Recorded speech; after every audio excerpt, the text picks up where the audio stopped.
Thank you for attending the Week of Kindness. Coming up next is another powerful, impactful, amazing speaker.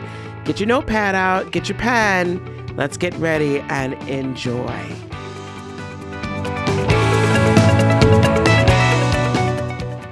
Well, welcome everyone back to the Week of Kindness. And I am your hostess with the mostest, Dr. Lisa Brewer. And here at this time, I have with me Yvonne McCoy, an MBA and a women's business strategist. Now, that is an amazing thing in and of itself, because not because we just need so much help, right? But because we have a unique set of gifts and also certain obstacles to overcome as we become women entrepreneurs, female entrepreneurs that men don't have. And so this is really, really important for us to be able to have these frank conversations and have someone to guide us through. Now, Yvonne is experienced in coaching and divisional operations and in diversified job training, and she assists her clients in creating innovative and successful coaching, training, and procedure solutions. And she's going to be here with us today to share how making one small change is going to shift the way you lead and grow your business. And it's not actually what you think. And I think that is absolutely amazing. Yvonne, welcome. Welcome. Thank you for being here. Thank you, Dr. Lisa. I am so excited to be here. And I think you're absolutely correct that entrepreneurs have some regular challenges, but women entrepreneurs have more. And part of that has to do with the way we view the world and go through it.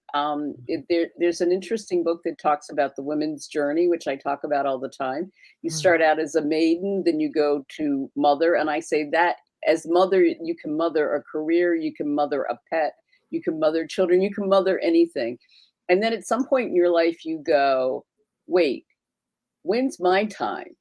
Or, I expected to be further than this. So what happened to me in 2020 with a lot of people is I ended up in the hospital for 5 days. And when I came out, we were, smack dab into COVID. And I was working with a lot of nonprofits. And so they didn't have income at all. So they had no income to keep paying me. And so I had to figure a way to pivot and figure out what I really wanted to do. And one of the things that I think that I'm really good at, or it was a really hard lesson for me to learn, is that there is always going to be change. It's not if it's going to change, but when. And so whatever part of the strategy is learning about how you deal with that and how you do it well. That's the only constant, isn't it? Is Yes, change. absolutely. Absolutely. And the other constant in that is that change is uncomfortable. It doesn't matter how many times you do it, it is uncomfortable. And so my mantra, I have two mantras about that for myself. And what I say is, I've never been this miserably before, so I must be making a great change. And the other one is, and I learned this losing 150 pounds. The other one is, it doesn't matter how many times you fall down, it only matters how many times you get up and how fast. If it takes you a year to get started again, it's going to take you forever. If it takes you a month, it'll be faster. But if you can just pick yourself right up, right? And sometimes right up is the next day. I mean, there are times when I give myself a pity party and I go, okay, you can totally zone out and be pitiful today, but tomorrow when you wake up, we're getting back on the horse. Right. So that is one of the things, and so part of what I try to teach entrepreneurs, entrepreneurial women, is to know that we are brought up, I think, to think that if you follow all the steps and you go in a straight line, things will work out. And that's not true, because everything around you is changing. And so the course that, the free course you're going to get, the one small change is knowing what you want to be remembered for. When you're celebrating your 100th birthday, people aren't going to say, oh, you spent 80 hours a week in the office, or, that kind of thing. It was like, what was the impact that you have? And people think legacy is something like your name on a building. You build your legacy every single day with the way that you treat people, with the way that you make decisions. And part of that change is being able to get rid of those limiting beliefs that you have. And most of the limiting beliefs that you have came from when you were the maiden, Mm-hmm. because your family wanted to protect you, Mm-hmm. right? And so we tend to be somewhat risk averse sometimes, or we have these ideas that, our family preached at us about. And getting rid of those limiting beliefs opens up a whole new world of what you're capable of doing.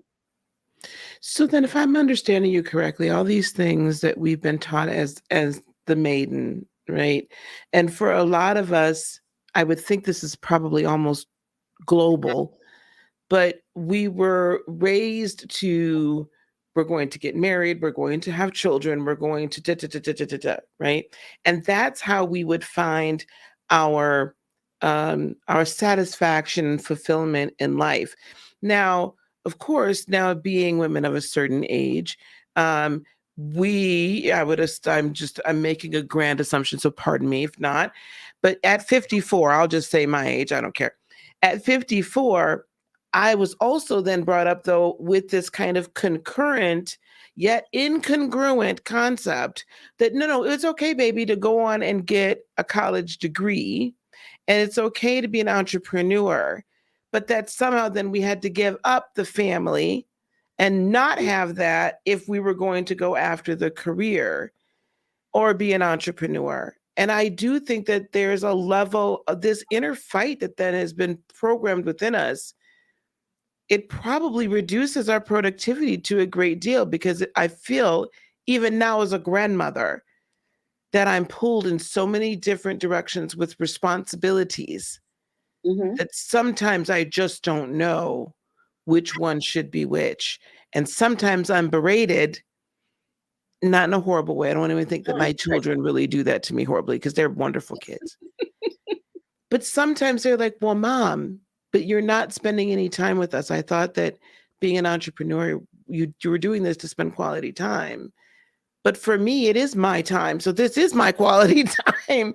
So can you talk a little bit about how that like maiden a Absolutely. mother thing happens in us? Absolutely. So one of the things that we are not taught, I don't think, is what I teach in one of my other things is situational awareness. Mm, You have to do things differently depending on what the situation is. If I were to give you an emergency plan, that you could plan a month ahead of time to do something, you might take the steps. But if the emergency is a fire, you don't have time to take out pencil and paper and do it, mm-mm, right? You need to find the exit strategy. So you need to move faster. And that's part of what goes on is that we have grown up to believe that there are gurus or experts and not to mhm, trust ourselves. And mhm, so, a perfect example that I shared with somebody is, let's say, for instance, if you're looking at productivity, well, first of all, let me tell you the history of productivity, because this to me explains a lot. Productivity actually started in the 1700s as an agricultural thing. It was bushels per acre. mm, Then it became in the 1800s, it was widgets per hour. How many widgets can you get off the factory floor? And sure. that's why when we think of productivity, we think of checking off boxes. Yes. Okay. But we are in an informational society. We get paid to think. You can't put on your checklist 5 creative ideas today. It doesn't work that way. I mean, Mhm, and a really simple example of that is just take cooking. In the agricultural age, you cooked whatever was in season, whatever was there, you threw it in a pot, you just, you get industrial and suddenly people's time is more constrained. Um, we're living in cities. And yeah. suddenly we have cookbooks that say, put a half a teaspoon of this in, put in 5 of these. I mean, very exacting kinds of recipes, right? Informational. Now, we went to Spain. My husband got a recipe to make paella, right? Mm, He then took that recipe, went on the internet, got 5 other recipes, picked out what he liked, and ended up getting his own. Creative. Mm-hmm. All right. And Mm-hmm. so we as people need to feel like we're not coloring outside the line because we're being creative. We're meeting the situation. So if you have to run an errand and you're at work, being productive might be sending one person to go do one thing and one other person to do something else. If you're at home and you want to be productive, it may be that you want to be productive, but you also want to spend time with your significant other. And so you go together. Yeah. So what's the purpose? I mean, both of them are achieving the purpose and being productive with what the purpose is, Yeah. right? So I think, you look at the priorities, part of it has to do with having good communication. So you say to the kids, I got an event coming up. I need to really focus on that. But when it's over, then it's on. You Yes. know, the other day my granddaughter was here, my son and stuff, and they wanted to binge watch this thing. One of the few things that they like to watch that I wanted to watch, and I was like, oh man, I do not want to stay up to 1 o'clock. 'Cause I need to get up in the morning, and I'm like, you know what? I don't get to do this often. Yes. I will be with them. That was the priority for them. Yeah. So productivity is, first of all, looking at the situation and seeing how you can be the most effective. And Yeah. sometimes what that means is saying no, and it means not now. No, not now, not no, forever. And Right. so, what I like to do is I give people models that they can remember because I feel like if you can't remember it, you can't use it. I don't know how many times I was in corporate, took a training, had a great idea, then when the crisis came, Mhm. could not figure out what binder it was in. Right, right, right, right, You right. know? And so, a lot of my models have um acronyms. So one of the ones that I have, because a couple times a month I do Yvonne's Productivity and Profit Hour. And it's a workshop where you come and you work on your business, okay? And it's free. But the idea is I take you through make your learning last. You learn something, so I share a productivity tip or a profit tip. You then apply it to your business. You then share it in the group, or the breakout room with other people so you can get additional feedback. And then the important part is how many times have you said, "Oh god, I wish I had remembered that before this?" Mhm. And so what we do is we do action steps. When can you trigger this? What's gonna happen that makes you trigger and remember to use this? Mm. So the model is LAST, LAST, learn, apply, share, and trigger. Okay? Love that. And I'm sure there's gonna be a note about where you can go it's a bit.ly link, Absolutely. slash Yvonne's hour. Um, so that's the kind of thing. So what we do is say we take your business and we look at everything, all the pieces that you have, the ones that you're using, the ones that you're not using. And we take you through a client's journey. How do people recognize that there's a general problem? What makes them acknowledge that they have the problem and want to investigate more so that you can nurture and innovate with them? Right? And Yes. we take all the pieces and say, "Oh, I've got a piece here, I've got a piece here, I've got a piece here. This is why it doesn't make sense because 'cause I'm missing something in between." Right. Right? Right. And we take a look and we put that into the puzzle, and then we start to work on the business because one of the things about entrepreneurs is they became entrepreneurs because they didn't want bosses, but if their business is growing, at some point they have to be a boss. Yes. They have to go from us to me and them. And there's some other challenges. And so the first step is to get all that information out of your head so you can actually delegate to somebody, Right. and the thing that people say the most to me that makes me laugh is I want somebody just like me. And I'm like, that's the absolute last thing that you want. Because what you're going to get is incredible strengths and incredible weaknesses. You want somebody that's going to complement you. You want to be able to explain to them what you need to have done. And so, again, the model for me is ahead. What's your awareness of the situation? What can you put on hold? What can you eliminate? What can you delegate?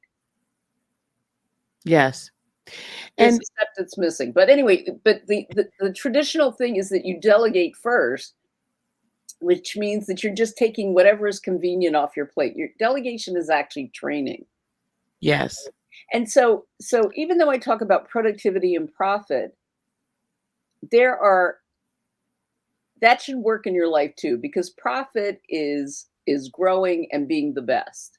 So you can be profitable, not dollar signs profitable, but profitable in the fact that you have a fulfilled life. But then that attracts more dollar signs profitability, doesn't it? Because when we're in a space that we're more at peace and less stressed, Mhm. and I can speak on this personally myself because I'm the solopreneur that now has a team and that team is expanding. So I and had to become a boss and actually a leader. Right. The key, I think, for us is because we left our corporate or whatever jobs we left because we had bosses probably. And then a lot of us were just ready to kind of make our own Right. table rather than somebody else's. So then we become the leaders, hopefully, that we honestly Mhm. wished we had when we were working for someone else. But I found the hardest thing for me to do was to delegate until I started putting a dollar sign amount, a per hour amount associated with that particular situation, that particular task. So if I'm doing, let's just say $10 or $12 an hour tasks, Mhm. but if someone is going to have a meeting with me, typically one-on-one, it's priced at about $200 to $250 an hour. Right. I'm And losing. so what I always say is you would never hire an MBA to do filing. Amen to that. And that's part of the shift. But the other part to the shift about delegation is you want someone, you want to train that person, right? So that they're a reflection of your values and what you're trying to accomplish. I mean, I I had a client, and they got a grant that came from the city, and it was a Christian organization. And so there were certain things that they couldn't require of the new staff that they hired.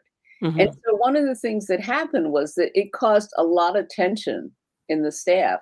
And the lesson that, you know how sometimes somebody says it and you go, oh God, Yeah, that's what it was.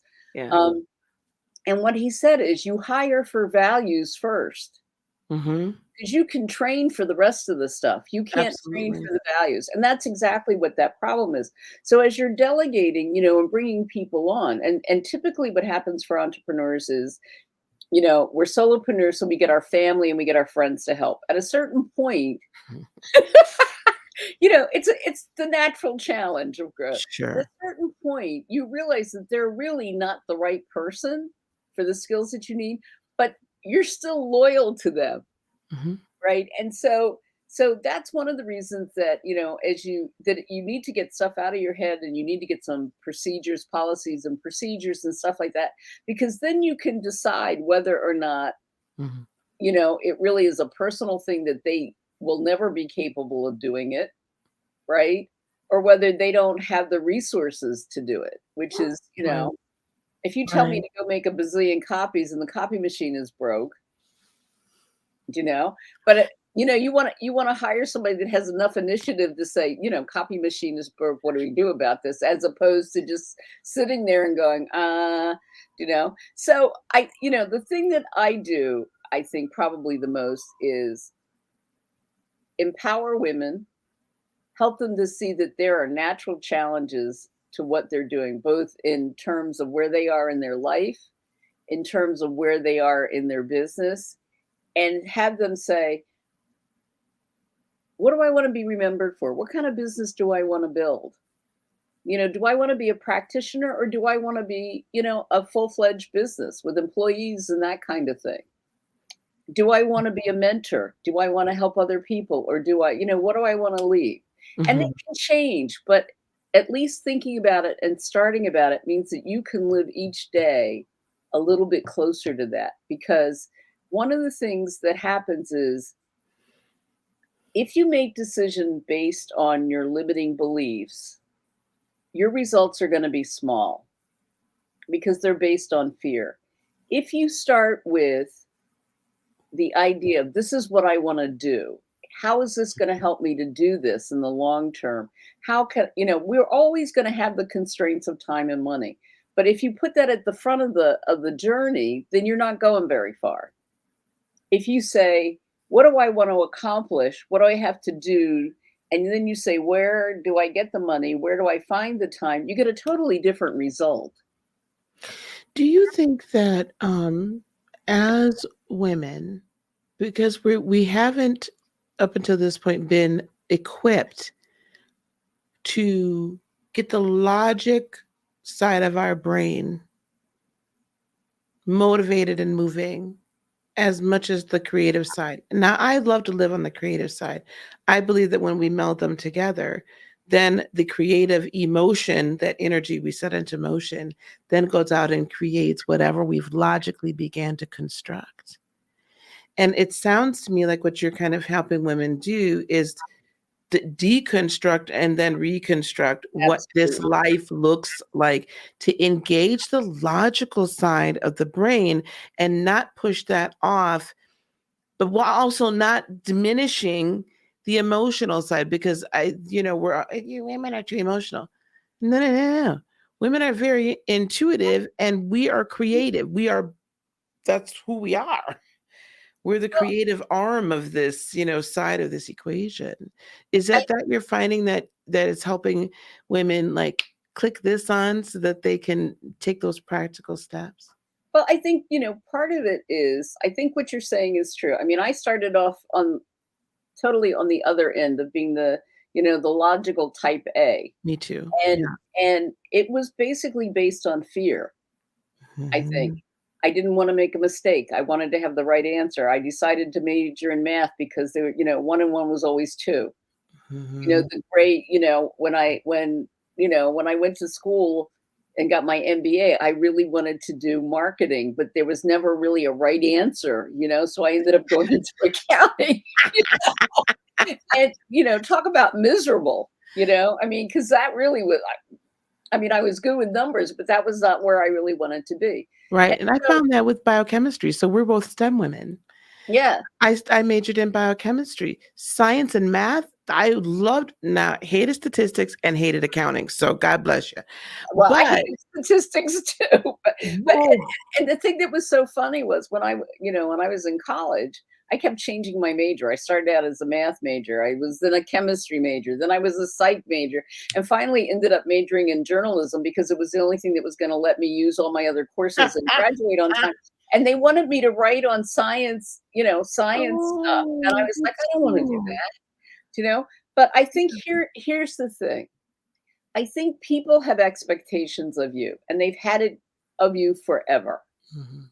And so part of the one small change is saying, when you get to that point where it's my time, to take away all the baggage and Mhm. say, what does that really look like? What is it I want to be remembered for?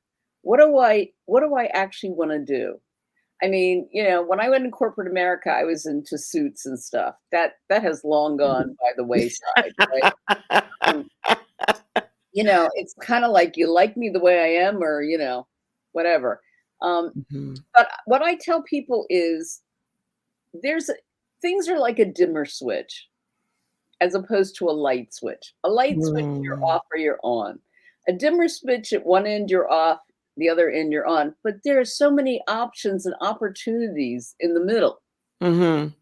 And so, you may not be comfortable jumping from one end to the other. You kind of have to try it out, right?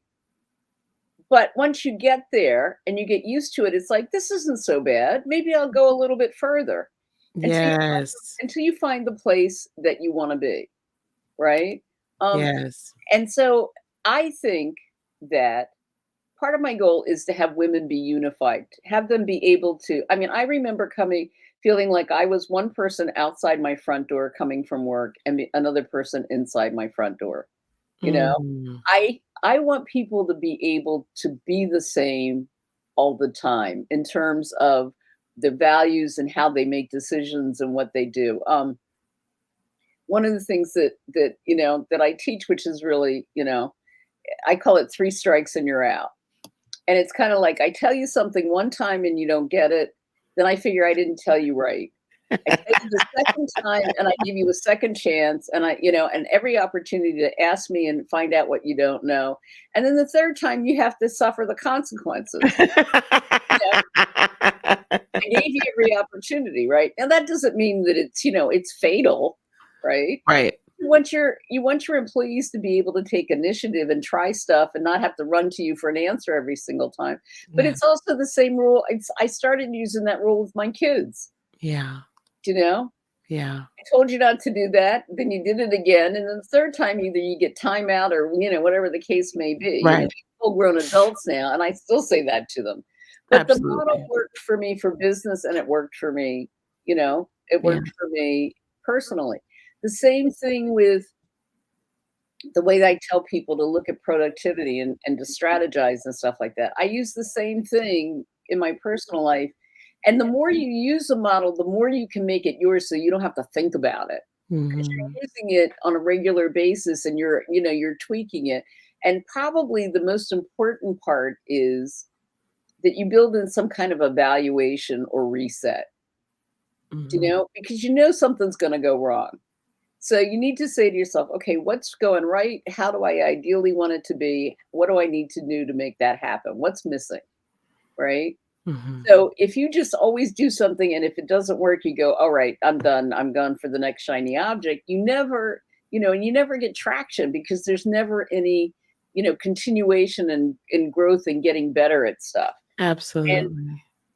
that for me, learning that things were always going to change and that I was always going to experience some degree of failure as I got to the success are probably the biggest life lessons that I've learned. And I learned that losing weight. Yeah. That's huge. That's amazing. Yeah. That is amazing. Yvonne, this has been a fabulous time. I can't believe how much that this is like flown by this fast. Now we did briefly discuss that you are actually for free going to be providing the Accelerate Productivity and Profit with One Small Change video course. Right. And if you want to tell us a little bit about that, that's awesome. And then I know there's going to be a VIP offer that at the time we're recording this, we're going to massage a little bit, but that's going to be at a discount, right? For the VIPers. So could you tell us a little bit about the productivity course that you're offering?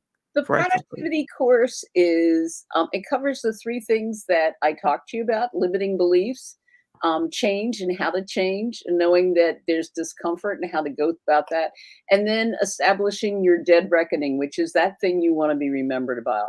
And so the course itself only takes about 20 minutes. It's like 5 short videos, but there are worksheets that you can work through it. Um, and probably what's going to be in the VIP package is Productivity Ahead, which is a system um, that you can learn how to, and it has personal and business. Wonderful. So, it's kind of like you need to have something in each step, but you don't necessarily have something in every step on both sides. And, Sure. and so for instance, the situational awareness is if you're getting ready to do a launch, this is not maybe the best time for you to decide to totally remodel your house, that kind of thing. Yeah. But if you're doing a launch, it maybe is a great time to get an assistant or Right. get some help. Okay. Right. So that's in that. And for anybody else, I mean, right now I'm doing it at least twice a month is the Yvonne's Productivity and Profit Hour. And it's a lot of fun. It's fast paced. You get to, like I said, you get to um, learn something, apply it, share it, which is part of a network. Um, and then you get something to trigger it. So there are lots of things That's that you lovely. can get to, I call them Yeah. appetizers. That's lovely. Yes, before they get the entree, Yes. which is really get working with you quite heavily. This has been fabulous. I absolutely love it. Now, on the socials, guys, you're gonna have been seeing across the bottom of the screen. You're gonna have been seeing Yvonne's LinkedIn, her Instagram, and her Facebook. And on LinkedIn, it's LinkedIn and it's Yvonne dash McCoy.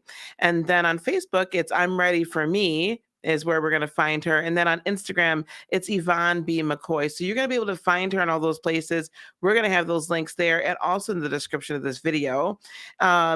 Please be sure you take advantage of and grab those gifts, right?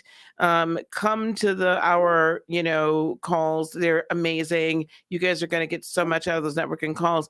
And VIPs, go on and grab that additional offer, because you can't go wrong. Let me tell you, that's one of the hardest things to do as an entrepreneur, is figure out when you're ready to hire a team, and when do I do this, and how do I handle my personal life.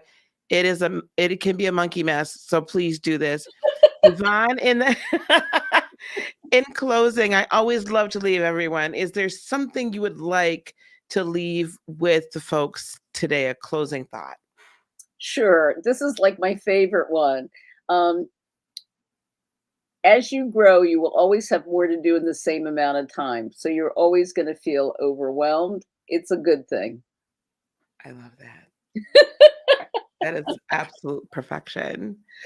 Thank you. Thank you so very much. Oh, This has thank been very you. empowering and very enlightening. It was great. Thank you. Thank you. And everyone, I want you to stay tuned for the next interview that's coming up. You're not going to want to miss it.